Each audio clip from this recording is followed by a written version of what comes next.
I did miss it, but anyway, Chantay, welcome to Halftime Chat. So I'm based out here in the UK, but our show is broadcast and we get internationally, both Asia, Europe, and even some in North America tune in and stuff. And one of the things that's been hard for us outside of the US is we don't get the luxury of seeing our artists perform each week, and so we rely on people going and sharing videos on YouTube. But the interviews have helped in a way connect us to our artists and just to get a sense of them and their journeys and things. Awesome. Glad you got a chance to link up. Yes, I appreciate this. But we start off by just finding out where you're sort of from, born and raised, because well, I'm born and raised in Chicago. Okay.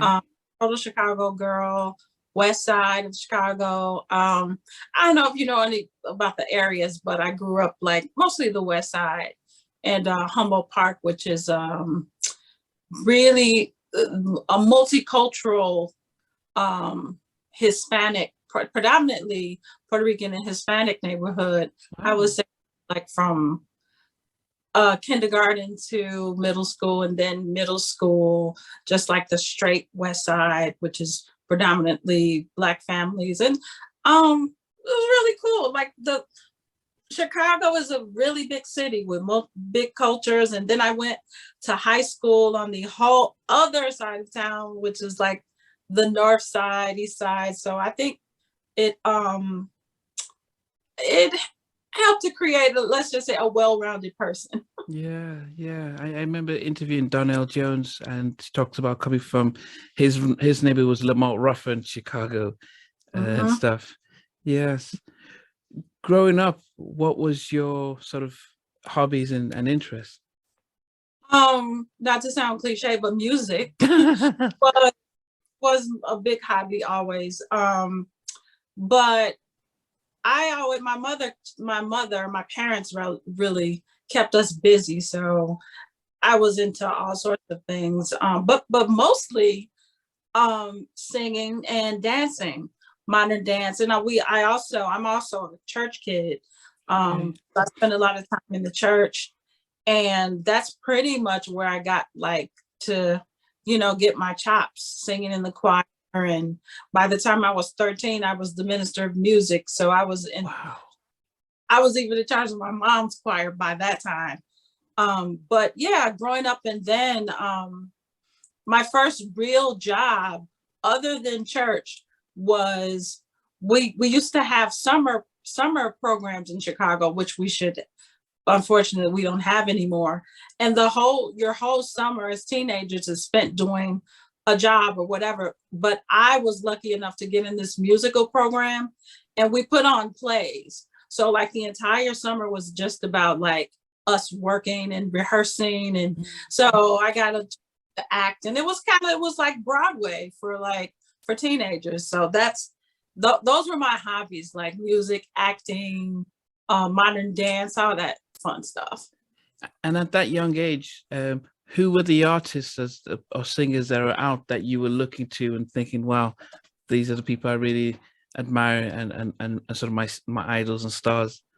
You know what was so cool? I think when we were growing up, we had so many influences, like music and radio was so vast. Like everything wasn't so segregated, if you will. Yeah. Like on the radio, we would have on the same station, you could hear Gladys Knight and Elton John, and then Chicago house music. You know what I'm saying? So my influences were vast.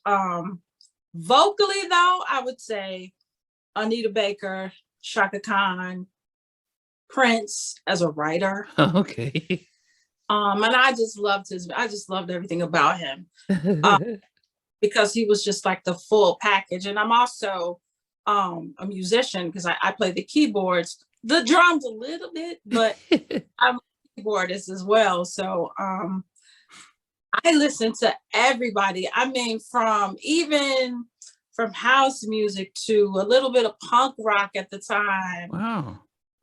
David Bowie, and we had the Eurythmics, just so Annie Lennox. There was just so much stuff that influenced me because I'm a musician and I'm an artist, so like different things pique my interest. You know what I mean? Like different sound chords, and as an artist, I'm into like vocalists, like with distinct voices. So I think the beauty of when I was coming up, an artist in my generation, like Donnell Jones, all of us, we had so many like resources and influences. Yeah. Yeah. But then, you know, you mentioned people like the Eurythmics, Bowie. I'm British, so I recognize them. Yeah, I recognize them. George Michael, you know, he Oh, absolutely. yeah.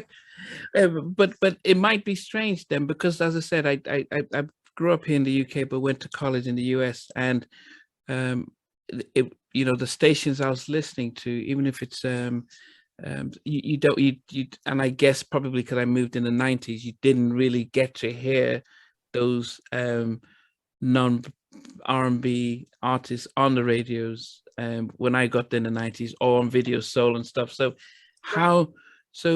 what sparked your interest into being more diverse in your music? Because were your family into it? Because it's oh yeah. Oh, my dad was a jazz musician. Wow. I mean, he was like a blue collar guy by day, and the jazz, you know, he just played jazz. He also played the guitar and the keyboards. Wow. And our house on the weekends were just like, he would start like early morning, like around, I would say 10 o'clock is early for a Saturday. Just hear like jazz and blues from like 10 o'clock. He would probably go to 5 o'clock or whatever in the evening, you know, and then we'd have church on Sundays. But when I was like a kid, before a teenager, at the time, we had a lot of different music on the radio. Like we would hear Annie Lennox, Sweet Dream. We would hear all that stuff on the radio. Actually, by the time the 90s hit, that's when it started being like, okay, this is R&B, this is, you know what I mean? But because we talk about that all the time. It's like we would hear like Benny and the Jets on the radio. You know, but also I will say also, my parents had like everything, and I have 2 older brothers, so they're like 6 and 7 years older than me. So like my oldest brother was a totally rock. He listened to Led Zeppelin. Wow. He listened to, you name it, he listened to rock. And then my brother in the middle, he kind of listened to everything. So we had, I would say I would blame that on my oldest brother, like the Eurythmics and the kind of punk stuff. Wow. You know? But it was just like, so I had it at home. Oh, my middle brother, he was into like bootsy collars and all that kind of stuff. A nice little balance. So it's like all really like became a part of my subconscious, though, you know. Yeah, I mean, which is good. As I said, we being in the UK, we Tops of Pops, we did get heavily influenced with, you know, pop then rock, because it was pretty much the BBC, so there wasn't an R&B station, so you pretty much had to listen to everything, and you get used to diverse music and being able to appreciate. Yeah. Oh, I had the blessing of being on the Top of the Pops once. Okay. Okay. You know, I think we'll probably get there. But so when did the sort of, you know, being able to, and I didn't know that you were into, you actually played and stuff, but did you, was this more so, okay, hobby at first and enjoying it? When did it become something that, you know, actually that I could actually make a career into this? You know, honestly, it was never really a high. I always knew. Okay, so the story goes, I was 3 years old, right? And at my church, they had what's called the Sunshine Choir, which is like the little kids, I think 3 to probably like 7 or 8, and then you move up to the older kids. The choir director at the time, who was also, her name was Lucille, she was a big influence on me. She selected me to lead a song, and I wasn't afraid, but I was like, okay, I like to sing, blah blah blah. I was 3, and I remember the song was "Spirit of the Living God," or something like that. And I, I'm in front of this big audience, and I got this. Everybody loved it, like this. I probably because I was a cute little kid though, but I kind of got the bug from there. I'm like, I think this is what I want to do. You know what I mean? So ever since then, I kept doing it and took an interest in. She told me, she said, you have a gift, and she's just like, I'm going to work with you, and so on and so forth. And the way she explained it to me, it really resonated. And like, I accepted it. And it's really just a part of me. So it's like everything after that, growing up, even college, was like, this, because at the time my parents were all about, you got to go to college, blah, blah, blah. So my major in college was a backup. This is a backup career. This is for if music doesn't work. Everything was a backup to that. What did you study? Psychology. Okay, well, I'm a psychotherapist. So. Yeah, that didn't last long though. But how come you didn't do music and arts or something in college? Because it's like, by the time I got to college, I was so. First of all, the school that I chose wasn't really a musical school. Actually, they were known for their psych program. It was just, when I think it was the silliest reasons I major in psych, because I was, you ever heard of Dear Abby? That was a college. Yeah. I was like Dear Abby to all my friends in high school. Okay. So good at this. You know what?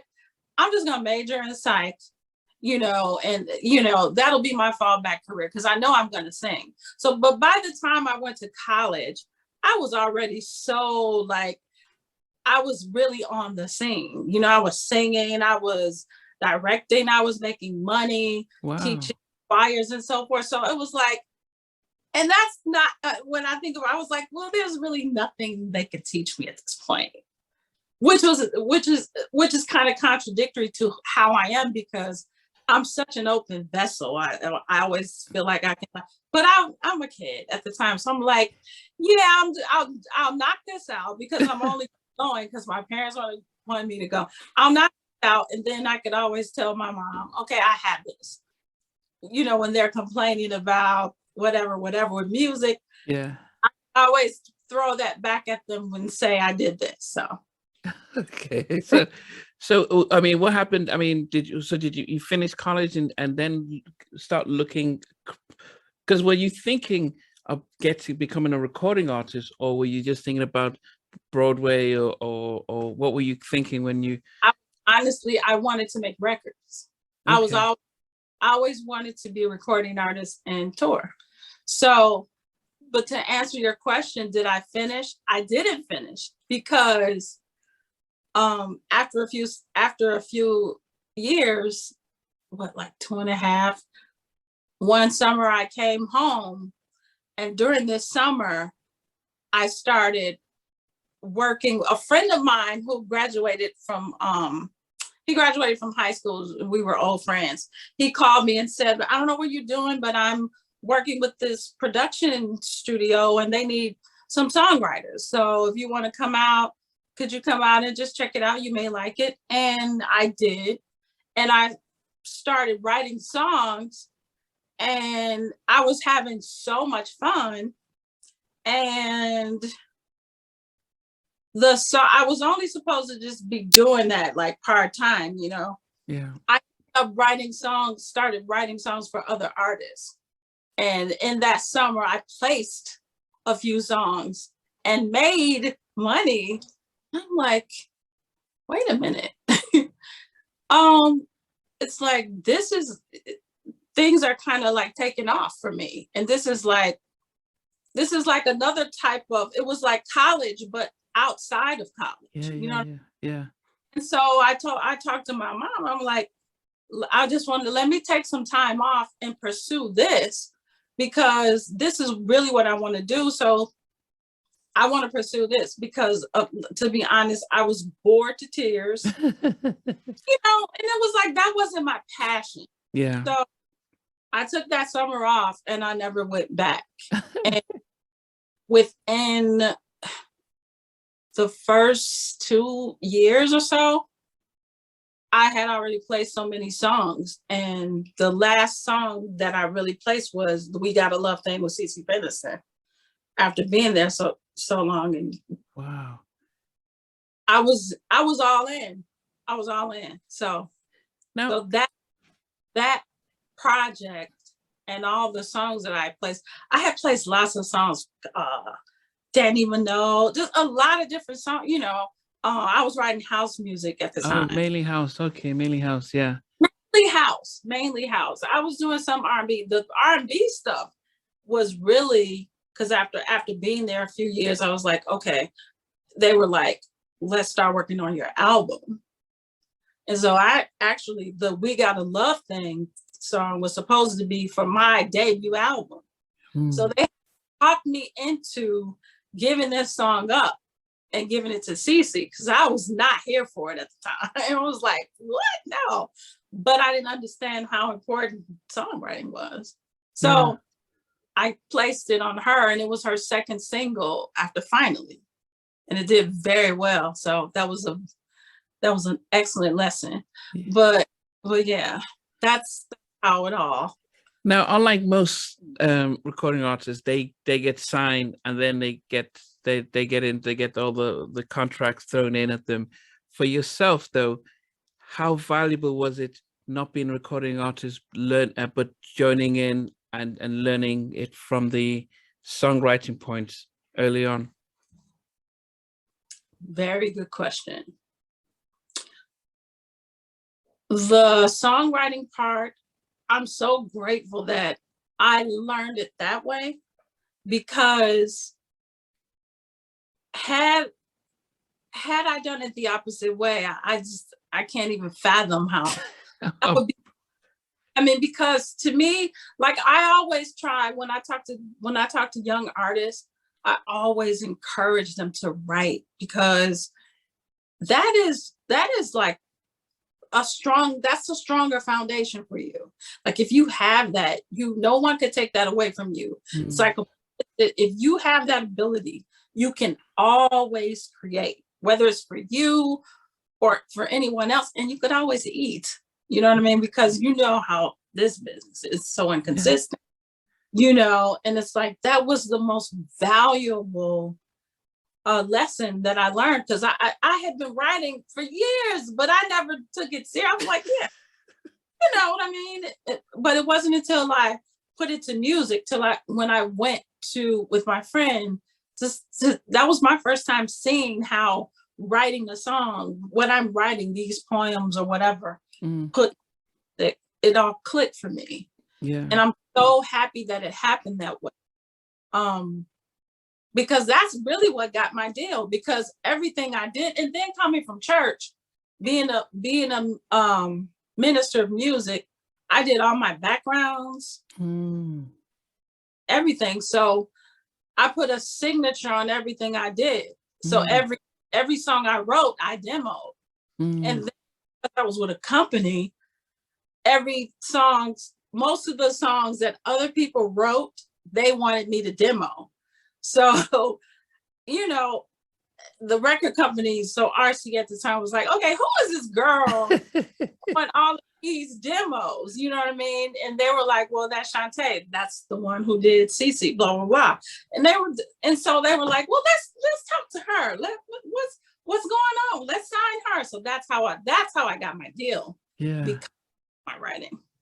Now, how much of the business side of did you know about the publishing ownership and giving it away and stuff in those early days? Not enough. Not enough. So that's the thing. Like, okay, I had the blessing of being a writer and coming in that way. However, they don't teach you all the fine print. They don't teach you about percentages as far as the publishing. Now they learned about writing percentage because mostly I was writing everything. So it was mostly 50% me as a writer and as for the writing and the melody and all that, the whole basis of the song. But the tracks, if I'm doing something where someone else created the track, that's easy. It's 50-50. It's just me, you know what I mean? However, the publishing, they don't teach you that. And like so many other artists, I fell into that trap. Wow. And years later, I was fortunate enough to be successful enough to pay myself out of with the support of a major label, out of a bad publishing deal, to whereas now I have most of my old publishing that I just so eagerly gave away, signed away. Wow. So. Yeah, I've probably spoken to almost 70 recording artists, and I think Donnell Jones was the only, and who else? I think KJ from Naughty by Nature, just because they signed with people who, like Eddie F, taught them the business and said this is what you need to learn. But most everyone else, the same thing. Oh yeah, because you're so eager, and we're artists, and so it's hard to just turn away. And you're a kid, you're like, oh my God, I'm on this. And they was like, well, why don't you sing on this? And you know what I mean? And you're just eager and you're a little pup. And it's like, and I signed a publishing deal. What? So yeah. Oh goodness. But I mean, so when was it hard then? You mentioned when giving a track to Cece, did you know it was like, oh, this is good, this is a hit? And Cece probably wasn't as established by the time you gave her the track. So it wasn't as if you were giving it to Whitney Houston at the time. Or was she as established when they asked to give her the track? You know what it was? She wasn't Whitney, but Finally had just hit. Okay, so that has come up. What was on that album? Because, Finally was a single first. Okay. So after that single took off, they were like rushing, we got to get this album. Okay. So with me, by that time I had been writing for so long, and I was eager I had a deal by then. So I'm like, I want to do, this is for my album, and they had to talk me into it. And now I'm like, boy, that's youth right there. Because if I would, they wouldn't have had to ask me twice. She's a hit song. Finally, today is legendary. Yeah, it is. Yeah. So I was like, who's gonna think twice about, you know what I mean? They know her now. They don't know you. They didn't know Chantay yet. Girl, what are you doing? At the time, at first, but once it didn't take too long, because by the time she did We Got a Love Thing, Finally was a bona fide hit. So everybody was waiting for her next single, which was We Got a Love Thing. So okay. Wow. Did you guys get to meet during that time? Oh yeah, Cece and I are cool. We got to meet because she came to Chicago to record it. Okay. So local production on it too. So when you hear We Got a Love Thing, and when you hear Keep On Walking, you can hear me just throughout the whole thing, because I did sounds for her, and the Donnell what is Donnell? Donnell Rush. He and I did the backgrounds together. Okay. So did the vocal production. So when you hear, you can just go all that, you can hear me on it. So, Wow. but she and I became very cool because we were working with Steve Hurley at the time. And so she started coming to Chicago a lot. To this day, she Yeah. comes to Chicago a lot, and we've worked together a lot. Did you ever release your own demo version of the song? Nah, there was no need. But I said that I may perform it live. I may start doing that.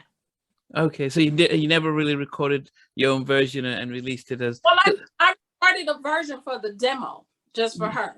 You know what I mean? But I didn't professionally record it. It was strictly just like when, the process of writing the song for an artist. Because at the time, I demoed everything. So it was like they just sent her that cassette at the time. Like I said, because Babyface is doing it all the time now. He's going, if you see him on tour, he's singing Every Little Step, and he's singing all.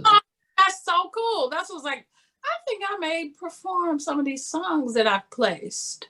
Yeah, he's doing it all the time, and so he even re-released his own version of Rocksteady that he did for the Whispers. So this was really?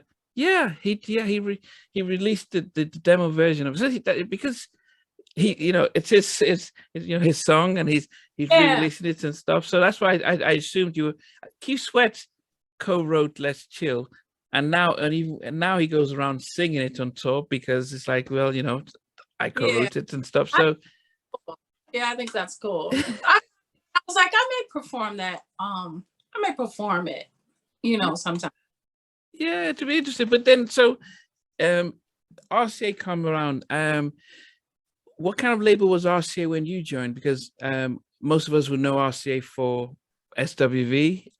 But yeah, because Lily did say that. Oh, Chantay, my label mate. Say hi to her. Yeah, Lily, they were cool. Lily, we were label mates, and we were both on the scene at the time. It was like they hit huge right out there. So it's like, I was there for all of the summer festivals and what do you call it? Summer jams. The seminars that we had to do for the labels and all that. Yeah. Those Jack the Rappers or something. All those things so it would be SWV and I, like we were the two of the main artists. Well, especially after I Will Survive hit, because before that I had Betcha'll Never Find, and that was doing well. So they were like, okay, we're gonna start featuring you. So that's how SW. We saw each other all the time in the halls of BMG and RCA. Right? And most of us know BMG for getting our free CDs 10 for a penny with Columbia House. So, very interesting, because when you first came out, you chose to go down the house route, and especially in the 93, 94, which was, we were very much R&B. What was the direction with RCA? Were they like, yeah, we don't mind, we want to emulate what CC was doing and hit a different market, or did they didn't think how to market you and promote you? That's the thing. So being from Chicago, we're just like a house, we're like house capital. So company ID that I was with at the time was Steve Hurley, Maurice Joshua, and Jamie Principal. They were all basically, it was pretty much a house company. They were just so connected and so known and connected with such majors. When I came, I was one of the first artists to start doing R&B out of there, because I was like, okay, I mean, yeah, I can write this stuff, but you all do know I'm an R&B artist, right? Like, if I'm gonna sing, I could do this, and I love doing it because I'm from Chicago. A house music, it's like if you are a teenager in Chicago, and a club kid, which I was a club kid. It's all about house music. It's all about house music. So it's like, are you familiar with DC and Go-Go? Yeah, EU, and that's doing the button. Right. Yeah. That's signature to DC. House Yeah. music is signature to Chicago. Mm. So that was a no-brainer. It was like, it was so, it was so ingrained. It was like, okay, this is what we're doing, blah, blah, blah. Okay, so I'm like, okay, so when are we gonna do our R&B? And a lot of the producers at the time were dying to do stuff like that. You know what I mean? But it was like, it was also a business. So a lot of the house music coming from Chicago was getting placed, and so there was a big demand, but it was like nobody was really doing it until I was like, okay, so I'm ready to do an R&B record. So when the CC thing happened and RCA was like, we want to sign Chantay, they, thank God, got a chance to say, okay, so what's she into? So, but I had to do, if you listen to my first album, you'll hear that there's a lot of up-tempo stuff on there. Yeah.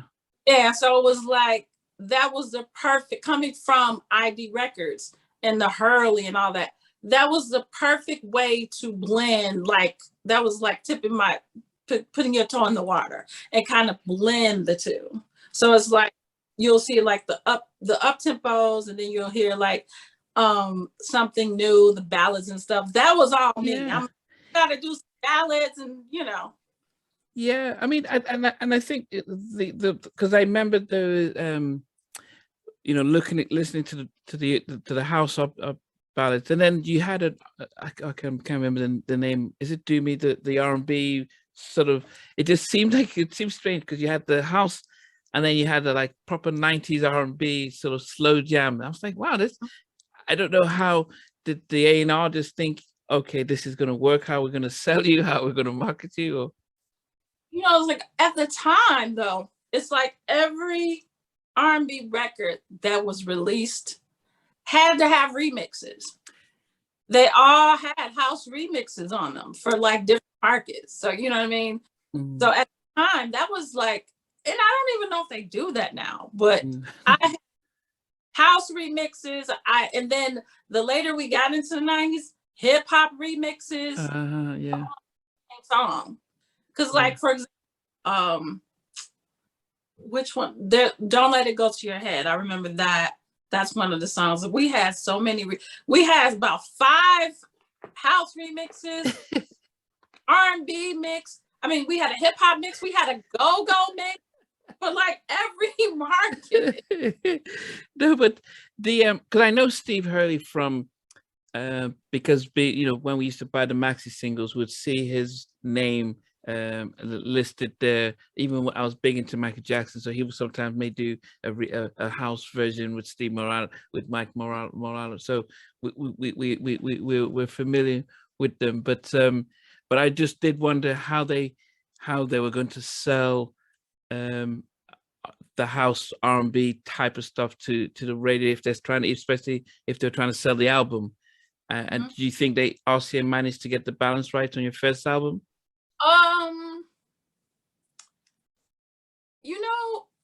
I would say yes, because by the time Betch'll Never Find came out, when we put like the original is kind of R&B poppy-ish, right? Yeah. But it was the remix to that song, the Steve's mix, the Silky Soul mix. That was the first hit that I had with that.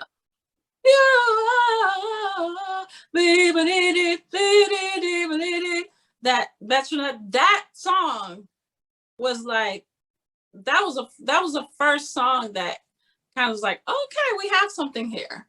And it was like the perfect blend. I got to have like R&B tones with a house tempo. And it just clicked. Yeah. So in that aspect, it worked because it people kind of knew that, okay, she does this, but she sounds like that. And so it kind of got me in both doors. Yeah, because I did like Give It To You, because it did feel more what I was used to. Not that used to. I guess I got sort of conditioned into just mainly R&B, and so that's. And so that was the single after that, which was total R&B. Total R&B, yeah. So I mean, how did you? So when the album comes out, how do your parents and family react to the fact that, oh, actually you're no longer in college, but you're now a recording artist with an album and touring the country? My parents were very supportive, especially my dad, right? I mean, they were both, but like my dad really got me more musically because he's an artist. He's an artist, yeah. So, yeah, so he understood the process, even actually more than I did before I got, so they were supportive. They were really supportive. And, anything I needed, they were there. There was no friction. They were supportive. It was like, okay, this is what you're doing. And then my mom, I mean, it was very logical. It was like, okay, so you go to college to learn a craft or trade. Yeah. Then you go out into the world and you practice that. Well, actually, I'm doing what I love. It's just like the best gift that you could have is to get paid to do something that you love. Yeah. And I was doing. So it was like, there was no flack after that.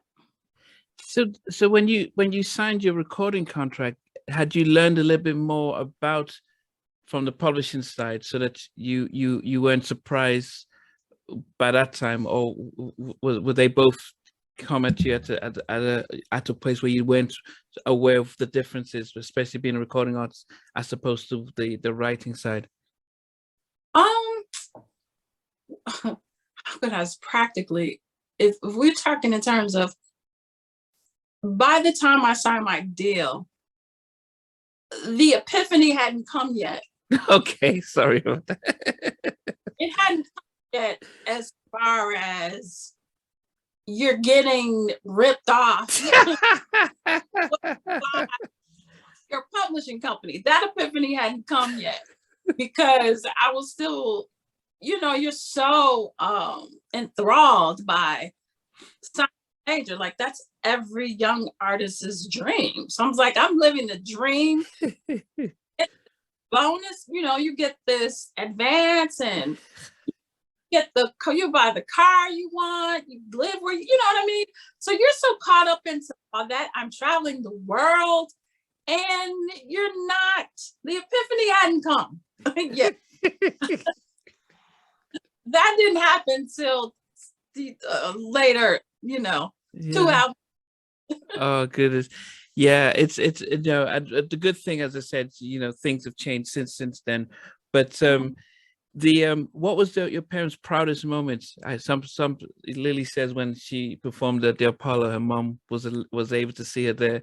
I think Levi from Blackstreet says when his parents saw him on Soul Train, they said, okay, we believe you're an artist now. So for you, what was the moment that the family said, okay, our daughter's arrived? Say that. Okay, there were two. One was Soul Train. Okay. One was Soul Train, performing on Soul Train. I've done it 3 times, but the first time was like, I mean, that is huge. That's like, what? Like, everybody, like every Black person watched sure more than Black people, but like that is like iconic. Yeah. Some Saturdays we watch it as a family when I was really so like that was everything. The first, that was everything. And then there was like, it's not popular, but the evening news, my parents watched the evening news religiously. Okay. And they had come to my house, and by this time, of course, I was living by myself, but they did a story on me, and they knew about it, of course, because I was very close. But to have that aired on the evening news, that may have been bigger than Soul Train. Oh, whole thing. And they did a story in my place, and I was playing the keyboard and talking about my deal and all that. Wow. And it was on, so the whole city saw that. So that was everything. That and Soul Train. Oh, but touring for your first album, did you see people that's like, wow, I've seen you on TV, now I'm on the same stage with you? Who gave you those moments of, well, I can't believe I'm in front of you or singing with you? I would say it was more so like my second album, because the first album was like laying the groundwork for all that. Yeah. And I would just say it went to another level. From the Betch'll Never Find to, it's like when I Will Survive, when that hit, it was a whole nother ball game. After that, it was like that's the song that really took me around the world, like everywhere. Wow. That's when I'm doing shows with the Brian McKnights and you just name it, anybody that was out at the time, I was doing shows with them, So I didn't realize that was a remake when I first heard it. Really? Yeah, I'm telling you the truth, because it was because it didn't sound anything like the original, because we all know I Survive as a house and sort of up. So that was completely, it wasn't even like a remix, it was like a completely different song. So I had no idea it was actually the same song. Whose idea was it to produce it in that tone and the whole vibe of it? It was mine and Steve Early. We sat down, and because he produced it, and it was commissioned for a movie. It was commissioned for a movie. The Breakfast Club. Are you kidding? No, Breakfast Club. Yeah, with I'm sorry. First Wives Club. Oh, First Wives Club. Okay. And they wanted me to do a remake. And it was like, that was my first time really doing a remake. And I don't know what it was, but I was like, okay, Gloria Gaynor is iconic. Her version is iconic to this day. It's like, we all know that. It was like, what purpose is that going to serve to do? I was like, just get Gloria Gaynor, you know what I mean? Yeah. To give that to her. So, but they wanted me to do it. So, and I was honored to do it. So I was like, let's do something. Hurley and he was like, let's do something different. And he was like, yeah, let's flip it. I was like, okay. We were he was like, let's flip it. I was like, yeah, let's flip it. And so he was like, man, what if we slow it down? And I was like, what do you mean? And he was like, I don't know. And so I was like, okay, let me listen and get every lyric. Because, okay, we've all heard that song. And all we, you know what I mean? And this party. But God, when I slow that song down and listen to those lyrics, I was like, Steve, this is an R&B. This song could be cold. That's what we say in Chicago. He was like, okay. He was like, that's what we're going to do. And so after that, he did the track, and I just changed the phrasing, because once I heard what those lyrics were saying, I'm like, okay, not just women, women, but men. Everybody can relate to this song. I think I was going through a breakup at the time anyway. So I was like, that it just hit so different. And it was like, I just felt it. And it was like, he and I, we both had the goosebumps in the studio when we did that record. We knew we had something. It went so beyond that soundtrack. It went so beyond that. And the label heard it, was like, oh my God. And I remember at the time, when we finished it, Steve was so excited about what we had done. He took it to the radio station, WGCI, which is the top station in Chicago at the time, in the whole region in the Midwest. And Elroy Smith was the program director. He played it, and he wasn't even supposed to play it. We were just like, and the phones lit up. The phones lit up, and at first it was just mad drama because the label found out and blah blah blah. But they were like, "What are you saying? This is a hit!" And so that song was playing in Chicago in heavy rotation for a year before it actually came out. Wow. Like, crazy stuff around that song. Yeah, as I said, I was in Milwaukee until 90. Yeah, so it was it was a big song in the Midwest, and as I said, I didn't know it was a remake because because if, as I said, we're so used to that song being such upbeat and party, but this was sort of a slow. I mean, the video was different, but it was just your voice. The was that the keyboards? Da, da, da. On the intro, Yeah, the part I was playing the keyboards on that part. Oh, you okay? Yeah. Wow. Yeah. Did Gloria Gaynor did she ever get in touch to say? No, but I was in LA at the BMG headquarters. They were giving me a party because when the song went gold first, they gave me an event there. And the writer, David Perrin, because one of the guys had passed at the time. He had like what, you know, have you seen those oversized roses? He had 2 dozen of roses and he presented them to me. Wow. Because I mean, first of all, that song had already made him a lot of money, but he like, from Gloria Gaynor, he was rich, he's multi-rich from that alone, but he was like, what is this, you know, this arm, what is this blip, what is going on, you know what I mean? And he was like, I had to meet you.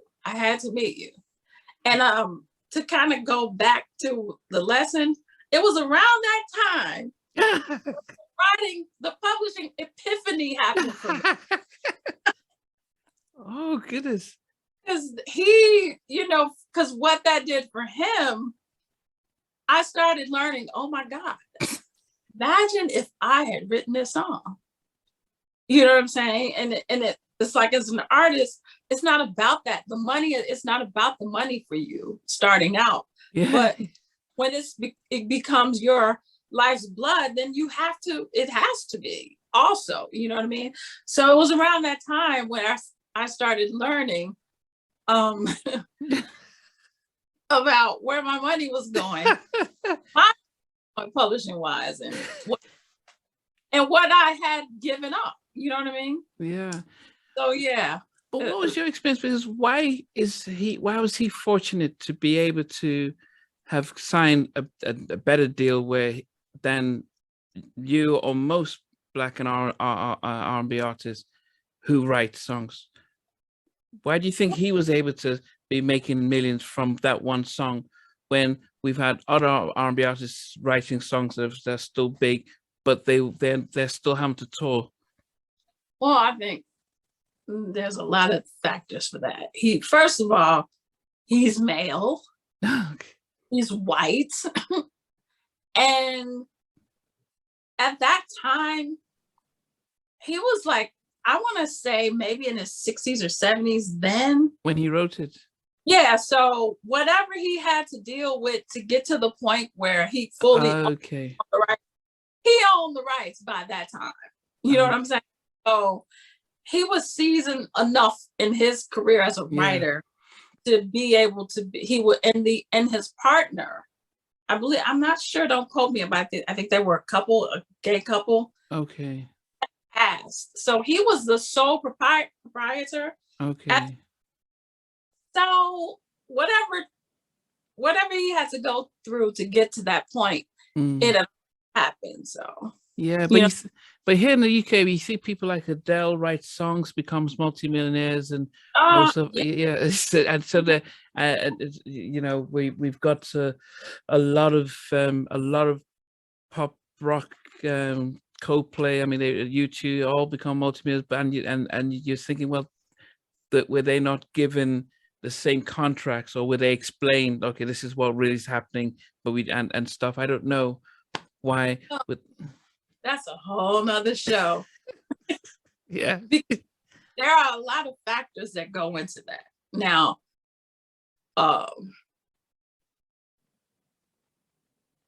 R&B and pop artists, like the pop artists got the best of everything. So if you're a white artist, you're automatically put in a playing field where you're exposed to the masses. Everything that's going to come to you if you succeed is going to be massive. So they're the first in line, and it's terrible that it's that way. But R&B artists, we have to fight for something to cross over to be considered pop. So even if I made the poppiest record, right, then, and it's not, it's still the same, unfortunately. But if I set out and said, I'm going to write a pop record, because I have actually written pop records for other artists and other people. If I recorded that same record, it would be put in a whole different category. Wow. You know, so let's just say, you know, the game was just set up for them to win more so it was for Black artists. Yeah. And that hasn't changed as much. The only thing that has changed, though, is for hip hop artists. Yeah. So now they have they're in positions where they can, you know, be the sole proprietor and the owner and so forth. It is easier, though, for us to now, as independent artists, to own our masters. And we know all this now. Excuse me. It's better now, but when we were coming up, that was a big secret. You know what I mean? Yeah. So so you never met up with Gloria Gaynor during? I've never ever met her. I think I was in New York once, and someone said something about her really liking the song. You know, it was all love. Yeah. But I never got a chance to meet. I hopefully that'll happen one day. Yeah. When you record, did you ever think, could you have written a song to the beat and production,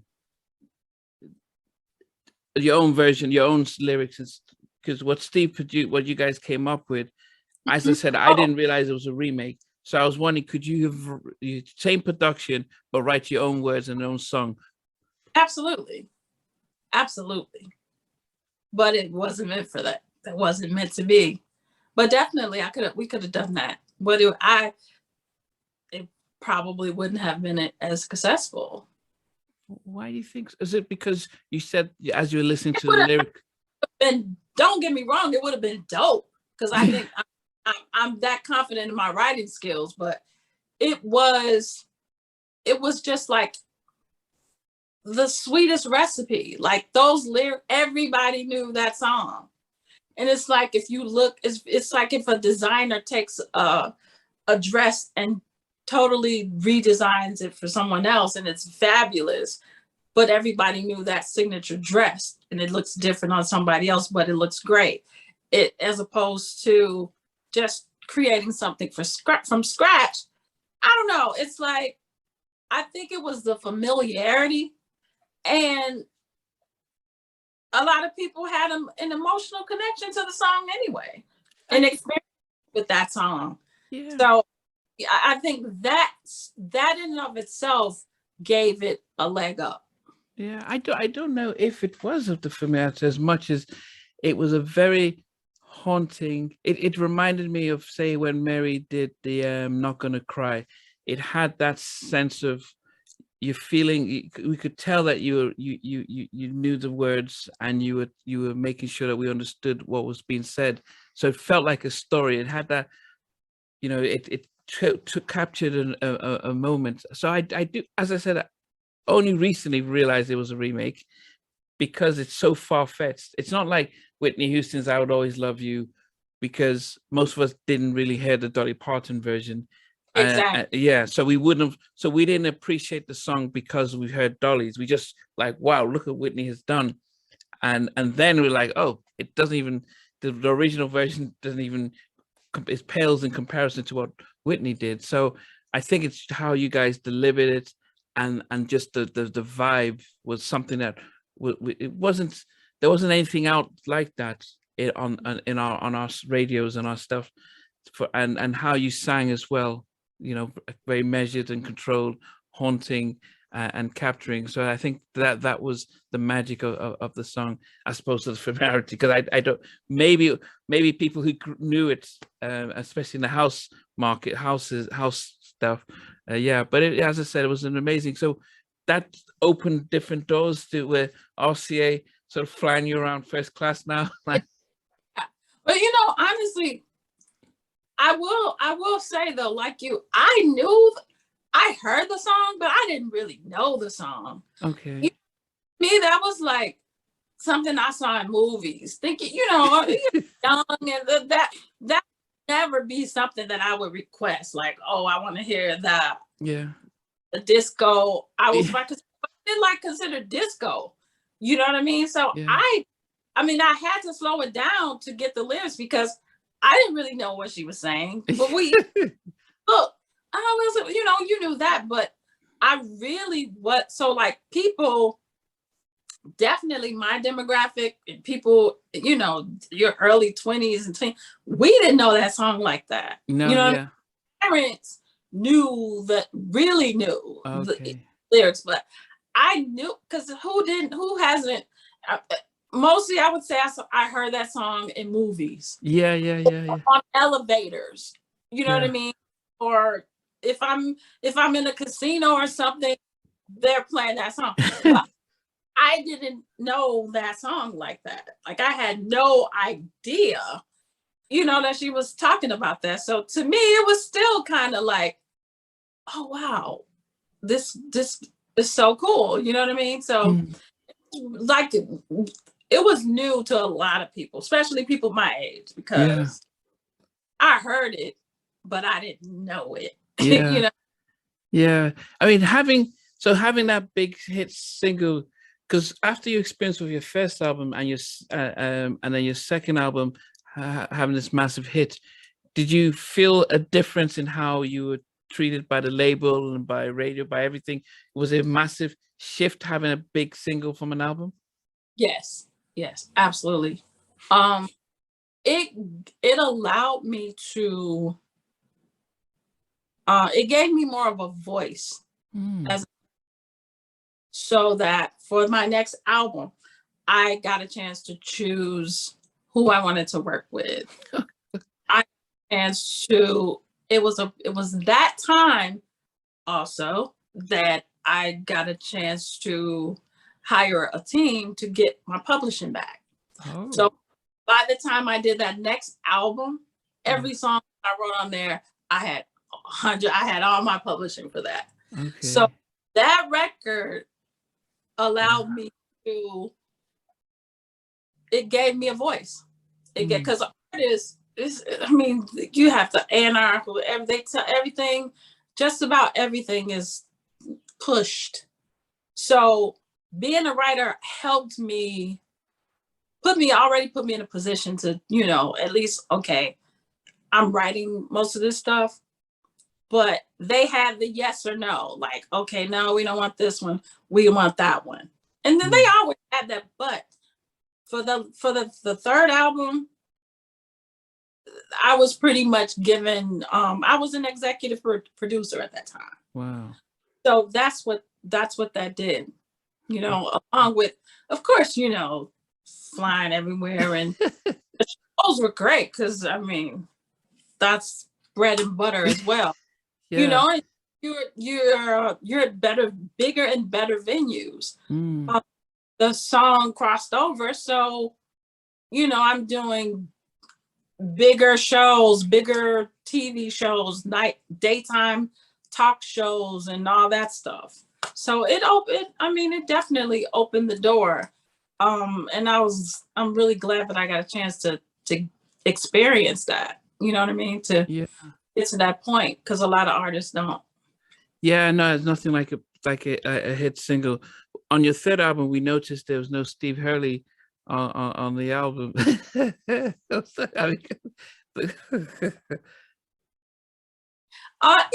Yeah. I mean, it was at that time he and I kind of decided to part ways. Creatively, I just wanted to take it more R&B. Oh, okay. And that was like house. I mean, that's the part of my DNA. You know what I mean? So it's like, but as an artist, I wanted my next record to be all R&B. Wow. And so, and then of course, like my peers and rubbing elbows with producers that wanted to work with me and that I wanted to work with perhaps. I just wanted to do something different, basically. And just really get the chance to delve into the R&B and add some of my jazz influences, some of my gospel influences. I just wanted a record that was like really, really showing what I'm about 100%. You know what I mean? I didn't want to have to sacrifice, make allowances. And so I was lucky to be in a position where I could do that. And RCA they helped facilitate that. You know what I mean? Yeah. But he had a record or two on there. He had a record or two on there that we did. That was part of our parting. Okay.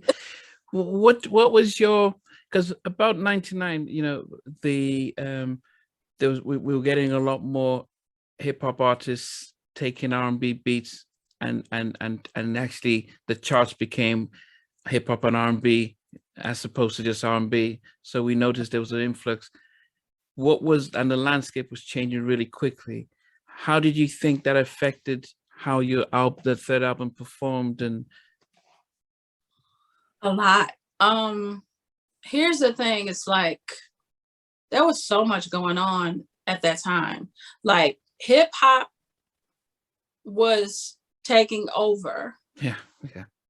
Because ironically, it's like, let's just be honest, R&B helped usher in a lot of hip hop at the time, as far as the mainstream. Yeah.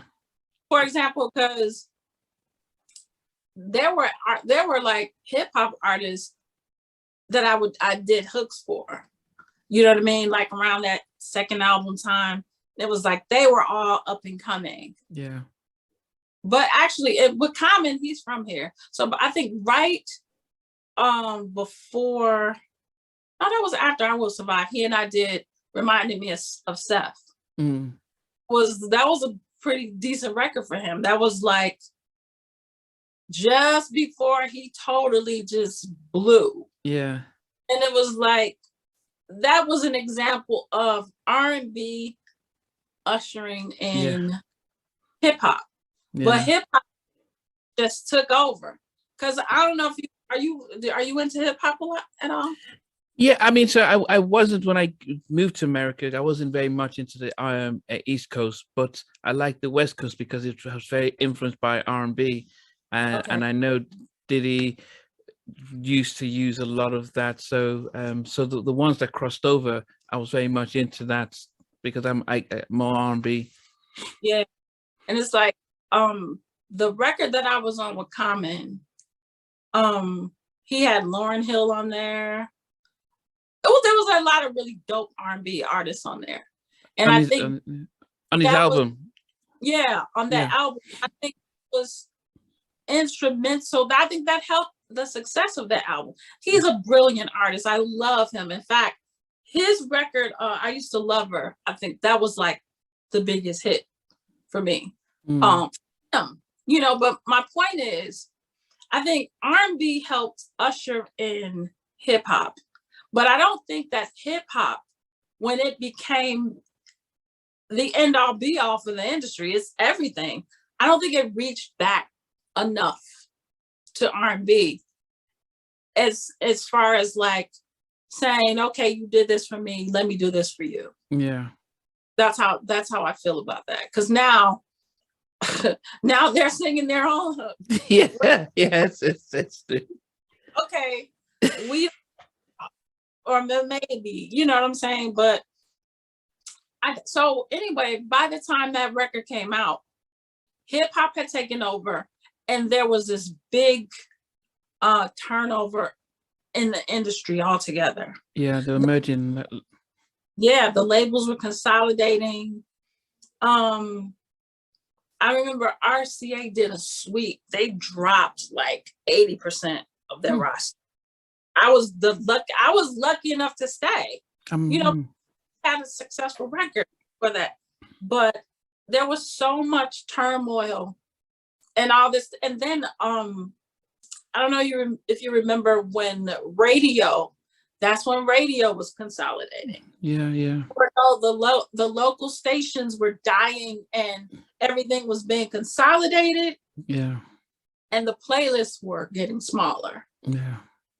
So it was like, remember that's when the whole the playlist where you hear the same song a million times. Yeah. That's when all that stuff was starting. I can't remember the company that started taking over the stations, but yeah, I remember. I remember Sirius. They were buying up stations. BET got sold to Viacom, so we went watching Video Soul and yeah. So So it's like I really think that album got caught up in just the turmoil of it all, and I think it was the transition of hip hop. I mean, of R&B dying off. Not I don't want to say off, but taking a major hit and just everything was hip hop. Yeah.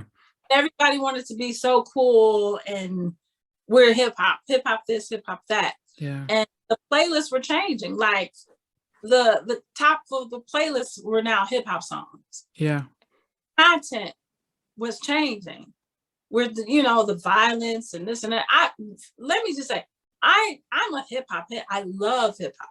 Yeah. I love like substance. I mean, I don't like the club stuff. Everything has its place. Yeah. But it just got kind of, at some point, I think it's just empty. Like to me right now, a lot of it is really empty. And what you're hearing on the radio it's not doing anything. I think it's detrimental to the youth in most cases, but it's just not. I don't know. It just has no feeling. Like I just believe in music evoking emotions. Yeah. And feeling, whether it's happiness, sadness, or whatever. But it's just like dead to me. Yeah. Yeah, because I do know that you did share the clip with Tank talking on drinks and stuff, and I tagged you in because when I interviewed Donnell, he said the same thing. First, he talked about how everyone spoke about love in a different way, and it was but now it's like everyone's just selling whatever that they can, and that's what gets pushed by the majors. Right. It's like that so resonated with me because actually and I watched Drink Champs. I hadn't watched that episode. I saw Nikki Gilbert, she and I follow each other. She had posted it. Okay. And I saw it from her. I was like, girl, I'm posting this too. But yeah, it's like everything he said resonated with so many people because that's just where we are right now. And it's like, it's so deep rooted it's so deep rooted. And it's like, I don't know. A lot of people were saying to me, it was like, you all have to take it back. You all have to take it back. And it's like, that's what we're trying to do. But it's like, we have to strategically find a way to do that with or without radio, you know? Yeah, and it is tough because when I did a survey on the channel, about 70% of the audience says that they now listen to music on YouTube. Not many people listen to on radio, just because it's they you know that the radio stations are playing hip hop and trap music and stuff that doesn't resonate to them. So that a lot of the generation of the 90s, they say, okay, well, at least we go on YouTube, we can listen to stuff, we can control what we listen to, Right. more so, and not many people do stream on Spotify and stuff like that, just because it's not they're targeting the young kids who, they're fast paced, they TikTok, whatever goes viral and stuff like that, and that's where the labels are pushing all the money and energy. And when I spoke with Cassandra Lucas, who was in Changing Faces, she said they moved us to adult contemporary. They took us from the hip hop R&B charts and said, no, you're now called adult contemporary. And that's when they started to realize that they've just now marginalized R&B to adult contemporary. And I said, that used to be stuff that I thought my grandparents would listen to, not... Yeah. When I first started saying that, I'm like, what is that? And what is that? So they've rebranded everybody adult contemporary. So it's almost saying it's for the older folks, not for the younger folks. But it's good music now, you know what I mean? Yeah. Yeah. But you know what I find is like, because I'm a realist, but I'm an optimist. And what makes me happy is knowing that a lot of my fans have a lot of millennials who are searching for good music. And it's like, I have a nice amount of millennials who like know all my stuff, and they're like, love your music, love your voice, and they are searching for that feeling, because it's all about feeling. Yeah. You know what I mean? When they hear that music, when they hear my music or this 90s music, and when you hear artists like Brownstone and Mary and and it's like Tamia, and you know what I'm saying? It's like they feel something. Yeah. And it's like what we had, and they like that, and they search for that. Yeah. So it says to me that all hope isn't lost. You know what I mean? Yeah. There is an audience coming up after us that's looking for that. I mean, so after your third album dropped, after that didn't go, what was the transition for you then? Because what did you end up trying to? Let's see. The first single was My Oh My. Yeah, you did with Keith Sweat. And Come Around was the second single. That was with Keith Sweat. Okay. And then it was cool. It got radio play. We got on the charts, and we got radio and video. It didn't do as well as I Will Survive, but it was so all about hip hop then. It's like all the money from RCA and a lot of majors were just going into hip hop. You know what I'm saying? Not to blame hip hop, but it got to the point where I was, I had reached a level of maturity where, okay, I know who I am as an artist. I know who I am. And even more so now, it's like, so, and there was a lot of turnover there. So the people who I was used to working with, who knew me, know people that I'm dealing with, they didn't know me. So when you come to me and say, I want you to make a record like so-and-so, could you give me another, what's the fourth one or whatever? And it's like, what? You know what I mean?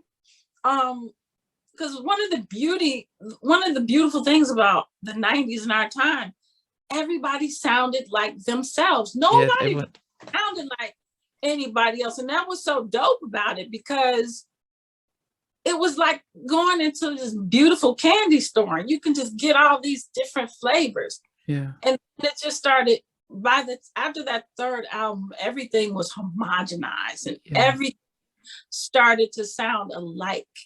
And I'm like, that doesn't sound like me. Yeah. I don't like that. I don't want to sound like that. And it was like I parted ways. I was like, I didn't feel like they were spending enough money on my album budgets, because if you're not going the way they want you to go, you're not the money you want. And I wasn't about to sell out like that. Wow. Because it's not the biggest audience. It's not a Beyonce audience. But I have an audience that when I do a show, they're coming to see the me that they know. Mm. I love giving them. And it's like, I'm not doing this. I'm not doing a record to sound like somebody else. Even if they're like, oh, well, just 1 or 2 singles, could you do in this vein? And it's like, that's so, that's the antithesis of creativity. Like, it's one thing to be influenced, from your history of growing up, but to set out to do a song to sound like somebody else, I'm like, I'm not doing that. Yeah, but then doing that, you probably would have known that, well, if you're not for us, we're going to kick you out. And most people might be afraid to go against the bread and butter and the opportunity to go big. It was scary. And I took hits for it, but I didn't care.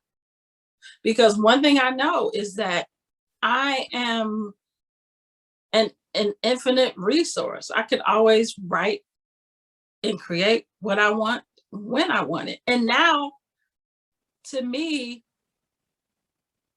how do you put this? I miss like the big budgets and I would be lying if I said I miss all that. But what I don't miss is the BS and the fakery. I'll say the fakery that they ask of you. Like, that just makes my flesh crawl. Like, I will never be some fake version of what, you know what I mean? It's like, they really do stuff like that. Could you give me another blah, blah, blah? No. Even if it was a song that I wrote, why would I want to do another song just like that? So, I mean, it wasn't worth it to me in the long run. And I'm really glad that I didn't cave, because one thing I do have amongst my peers and my fans is respect. Mm-hmm. That's more important to me. Yes, the money I want the money, and I will, it will come. It will come, and it has off and on, but not in the same way. But everything that I put out, I'm so proud of. Yeah. And there's not one record that I have done since I left RCA that I'm ashamed of. Not one. Wow.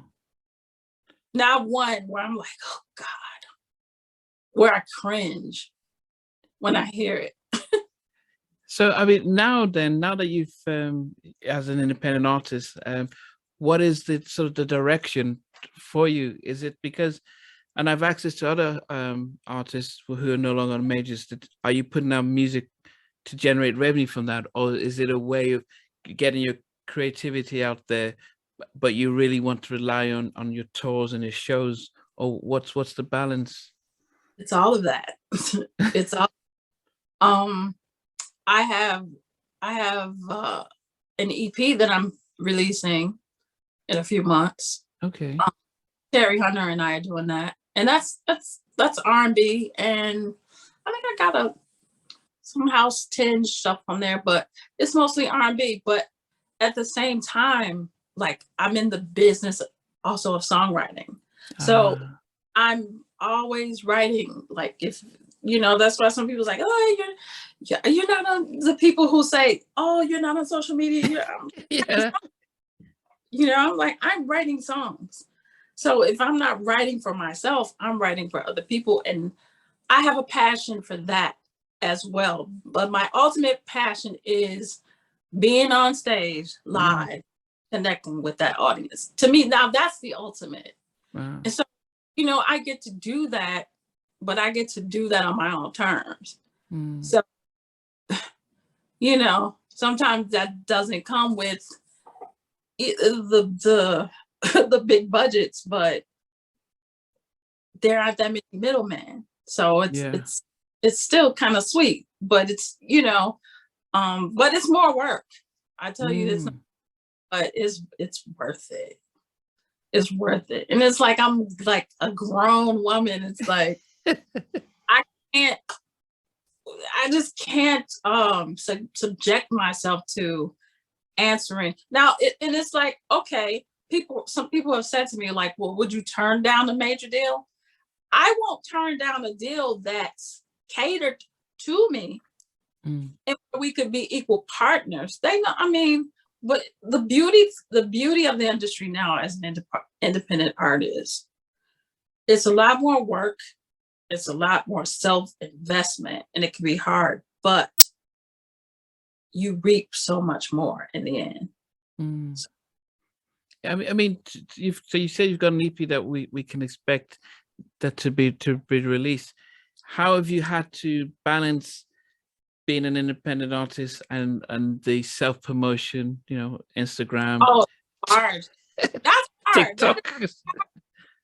Yes, it's hard, and sometimes it can be expensive, but you count on your resources, your contacts, and it's like you just put it out there. You know what I mean? But there's still techniques, like stuff that I will say that social media and the digital access that we have now really helps facilitate that. Like we didn't have that.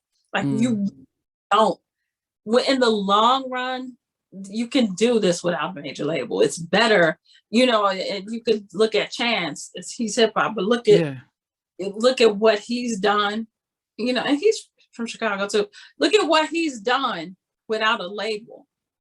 And it's ironic, some of the stuff that they want from you as a label. It's like they tell you to blow yourself up, make yourself more popular, make everybody know you, social media, blah, blah, blah. And then we'll come to the party. This is all the stuff that they used to have to do. Yeah. It's like, well, what exactly are you doing without all the work? So it's amazing. You know what I mean? So it's like, well, if I'm doing all this, then I'm going to reap the benefits of all this. Yeah. But I guess it depends on what at your stage that you still want from it. Because is it as a creator of music, you want people to, because in some ways, it doesn't matter if you're signed to a label, most people are getting music for free, whether it's on YouTube or Spotify. We're not buying the CD as we used to. So it is right. So and honestly, selling not what it used to be. So it's like performing records and merch, stuff like that. That hasn't changed, but those are the avenues for us to make money, doing shows and songwriting and licensing and so forth. You do have to find the avenues, but there are avenues out there, for us to make. You just don't have to be beholden to a label. Yeah. So the direction that I'm going in, that's basically it. I'm catering. I'm doing my best to cater specifically to my audience. Okay. And so it's like the music that I put out and the music that I put out in the interim. I put out a lot of stuff in the interim. you know, just it's to cater to my audience. And it's like when I'm not doing that, I'm writing for other people. Wow. You know, yeah. So, I mean, so where should we tell people to look out for you? Are you doing things locally in Chicago? Are you going across the country? I am doing things locally in Chicago, and like in the interim, like I've done South Africa Oh, and stuff like that, and I've got stuff coming as far as performances. But right now, I'm into finishing this project. okay. And June, I've got a few things coming out. I got my first list. Okay, the first single for my EP will be out in June. And then there's another project that I've done with some pretty popular people that'll be out in about 2 weeks. Okay. Yeah. Some of this, yeah, that'll be out in about 2 weeks. It's fun. It's like me and Dion Cole and a few other people from Chicago. It's some fun stuff, but my EP begins in June. So Okay. I'm very excited about that. And this is mainly R&B, not back in the That's house. R&B. That's Okay. R&B. Yeah. Okay. Yeah, and I think when I interviewed Sybil, she was one of the rare breeds like yourself who, going from house to some R&B and found a lot more success internationally with those types of records and stuff. Yeah. And stuff. But it's been great. I mean, I always end by asking my guests that if you were stuck in an elevator and they said we have to put a movie on for you while we wait to get you out, what movie would you request to watch? You will not believe this. Jackie Brown. Oh wow, Pam Grier. Oh, is that the Quentin Tarantino one? Yes. Okay, it is Pam Grier. That movie, I love her, and it was just brilliant to me. It was funny and it was just brilliant, and it was like so throwback, the vibe, the music. Yeah. and they're about to put on the movie, but they said let's put a song for you before the movie starts. What song do you request? What's your all-time favorite song? Oh God! So this is if I'm stuck in an elevator. Well, just I guess your all-time favorite song, because I didn't want the song to be like disaster sort of help me. I just want like what's your go-to song, your best song by any artist That's tough. Okay, I'm gonna say one of my all-time favorite songs, and that's for personal reasons. Anita Baker, Sometimes. Wow. Do you know that one? I'm sure if I heard Yeah, it's beautiful. okay, I would listen to it. I'm sure if I hear it, I would know, because I do have all the album, but it wasn't one of the major releases. No, but that wasn't a single. Okay, that's probably Sometime. Okay. Yes. Have you seen her recently? Because I know she's in Vegas. No, but I'm thinking about doing that. I love her. I'm thinking about it. You know, she had retired, so. But then she got her master's back and says. I have friends who are going to Vegas to see her. Okay. So I'm thinking before she retires again. Yeah, before she retires again. No, she's planning to release some new stuff because we do keep it in touch with her stuff. But Chantay, it's been really great to listen to hear your story, to hear your background. And I think one of the things that we do here is, we don't focus much with the music. We wanted to focus on the person behind the music and just understand your journey and how your experience, because it does teach us.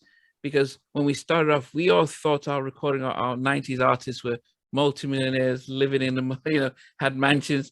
We didn't realize how challenging things were. And things like that, and it really gave us a real respect to how much you guys have had to endure in a business that sets off to rob. But then these stories have really helped up and coming artists to be very mindful of what they're signing and not rushing into these things. So it's been really great to hear your story and your journey. Absolutely.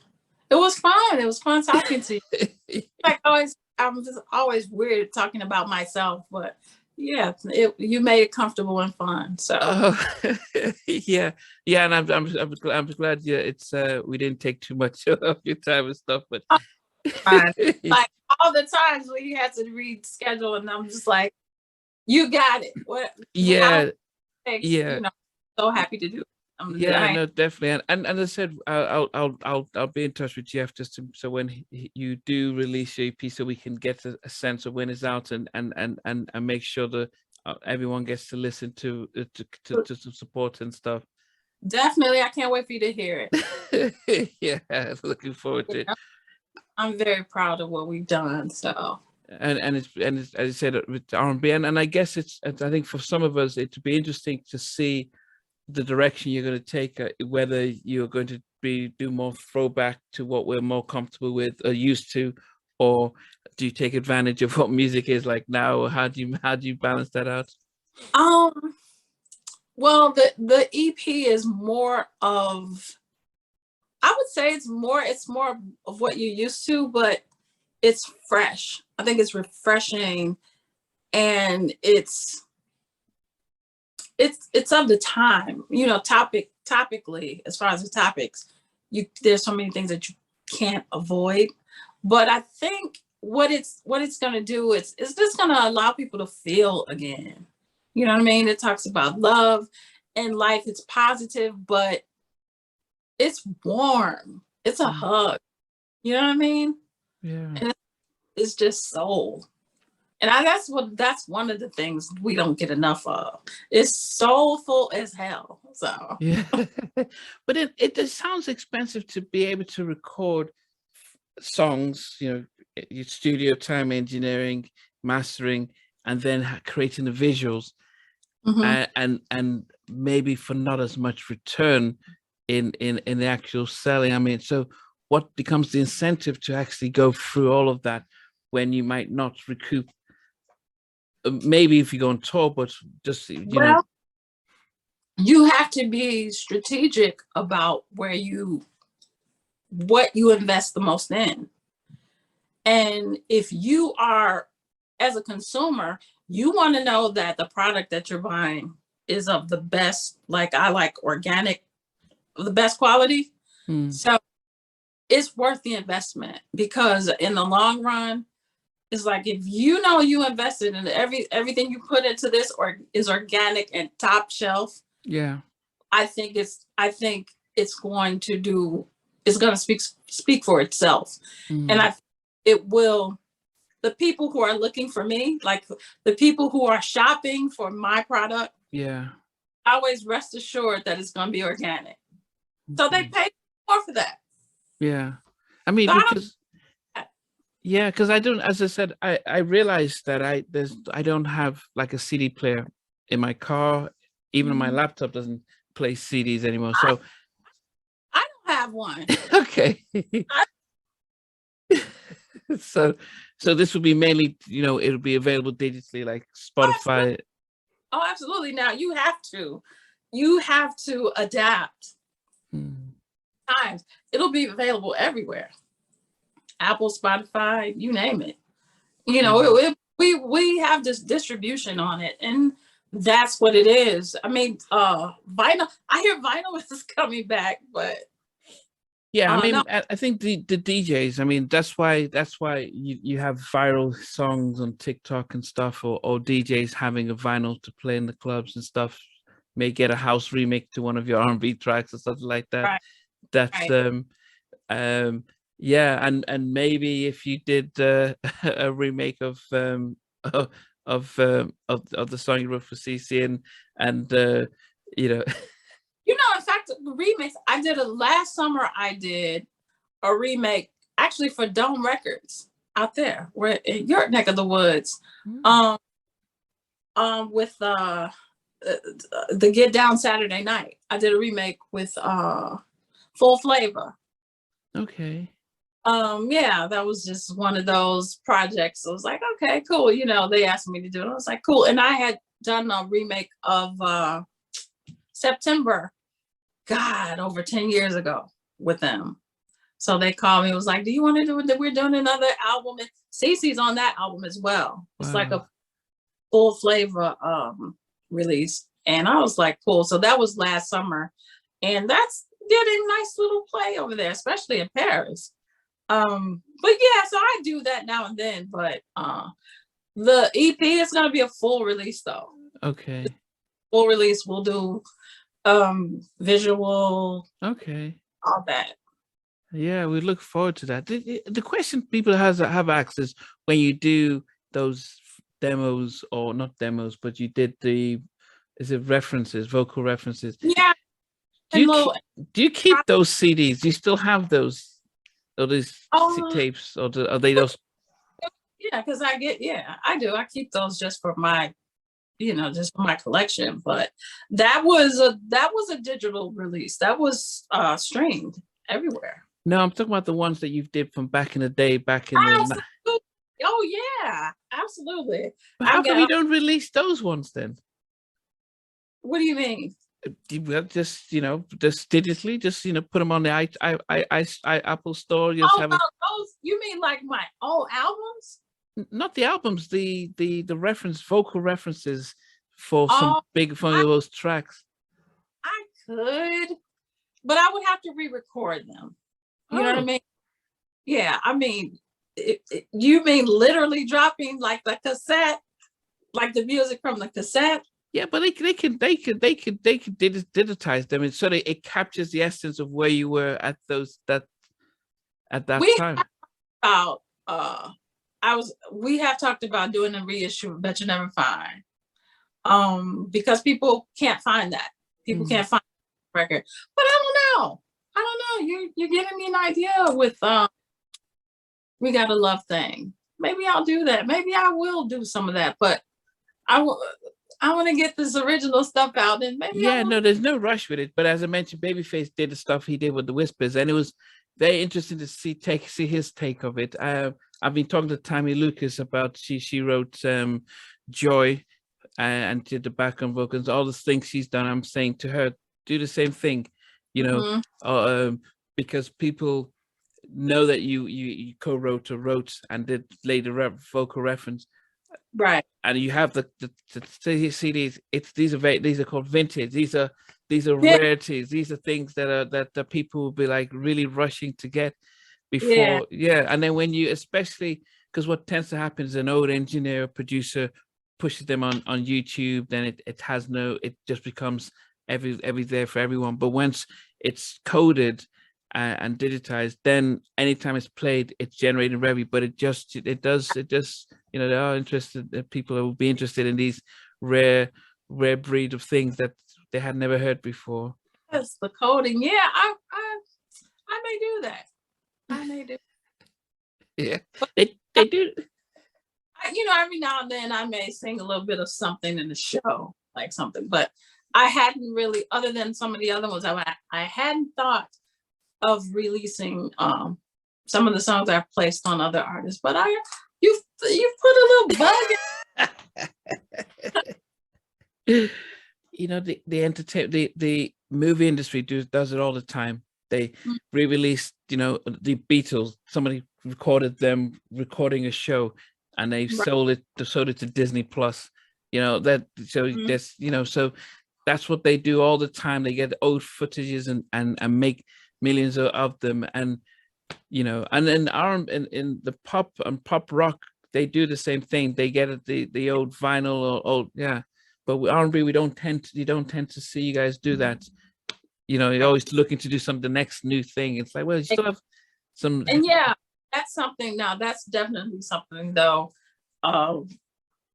We kind of have a little part in, but it's just stuff that you don't know that I've had a hand in, that we've licensed for movies or stuff like that. But yeah, I may start putting my voice to some of that stuff. Yes. Okay.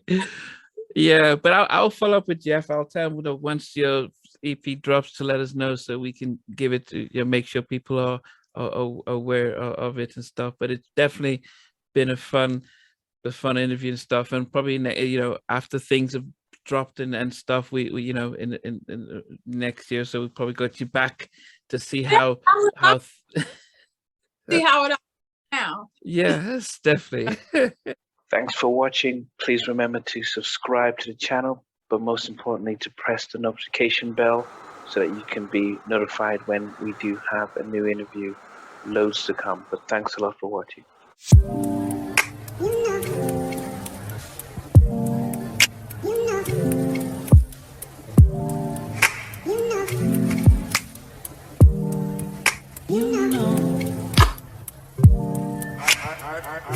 I begin to